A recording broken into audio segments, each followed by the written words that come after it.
ഒരു സ്ട്രോങ് എതിരാളിയെ പിടിച്ചിട്ടാണ് നമ്മൾ കണ്ടന്റ് ഉണ്ടാക്കേണ്ടതെന്ന് ആര്യൻ അനുമോളോട് പറയുകയാണ്. എനിക്ക് വേണ്ടി നീ ഒരു കണ്ടന്റേ അല്ല, എനിക്ക് വേണ്ടി നീ ഒരു സുഹൃത്തായിരുന്നു. ആ പ്രോമിസാണ് നീ പൊട്ടിച്ചിരിക്കുന്നതെന്ന് ആര്യൻ അനുമോളോട് പറയുന്നുണ്ട്. അനുമോള് മറുപടി പറയുന്നുണ്ട്, കള്ളത്തരം കാണിച്ചാൽ ഞാൻ കാണിച്ചു കൊടുക്കുമെന്ന്. പുള്ളിക്കാരൻ എന്ത് കഷ്ടപ്പെട്ട് അത് വാങ്ങിച്ചെടുത്തെന്നറിയോ? കണ്ട, അവള് കണ്ടു, അവള് ഓടിപ്പോയി പറഞ്ഞു കൊടുക്കും. ഇപ്പൊ നോക്കിക്കോ, അവളുടെ സ്വഭാവം. എനിക്ക് വയ്യ.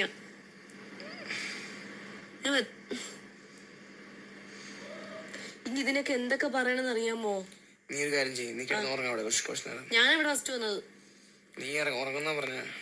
ഞാൻ ഉറങ്ങാനൊന്നുമല്ല വന്നത്. ഒറ്റയ്ക്ക് ഒരിടത്ത് ഇരിക്കാൻ പറ്റുന്നില്ല, ഭ്രാന്ത് പിടിക്കുന്ന എനിക്ക്. ഇവിടെ ഒന്നും ആരും വരത്തില്ല, പേടിയുണ്ടോ? കൊറേ ഉണ്ടാക്കിയതല്ലേ. നീ ഇപ്പൊ എന്താ പറഞ്ഞേ? നീ ചിരിപ്പിക്കില്ല, നീ പോയേ. എനിക്കിവിടെ ആരെയും വിശ്വാസമില്ല, എനിക്ക് ഇഷ്ടമില്ല. എനിക്ക് വിശ്വാസമില്ലടോ. ഇല്ല, നിന്നെ വിശ്വാസമില്ല. വീട്ടിൽ നിന്ന് വിടാം. ഫസ്റ്റ് നീ പോ, നിന്റെ ബാക്കി ഞാൻ വരാം. ആ, ദൈവം തീരുമാനിക്കും. തീരുമാനിക്കും. അന്ന് നീ എന്തായാലും പോണ്ട.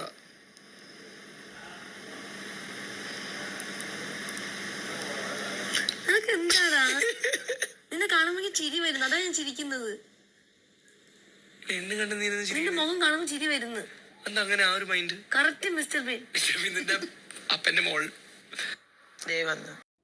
ഞാനിവിടെ മൂല, നീ ഇവിടെ വാങ്ങി പോ. ആ മൂലയിൽ പോയിട്ട് ആ മൂല പോയി ആൾക്കാർ കാണും എന്നെ. ഡസ്റ്റ്ബിന്റെ താഴെ നീ അവിടെ പോയിരിക്കും. അതെടുത്ത് മാറ്റിട്ടിരിക്കുക. വീട്ടിൽ പേടിച്ചിട്ടൊന്നുമല്ല. എനിക്കിങ്ങനെ സംസാരിച്ച് എനിക്ക് ലാസ്റ്റ് ഞാൻ കരയും എന്തെങ്കിലും കേട്ടാ. ഞാൻ അവിടെ പിടിച്ചിരിക്കണ്. നിന്നെ ഞാൻ നിറക്കിയത് കണ്ടാ അവിടെ വെച്ച്. ഞാൻ എല്ലാം കടിച്ചു പിടിച്ചിരിക്കുന്നു. നീ ഒരു സാധനം പറഞ്ഞു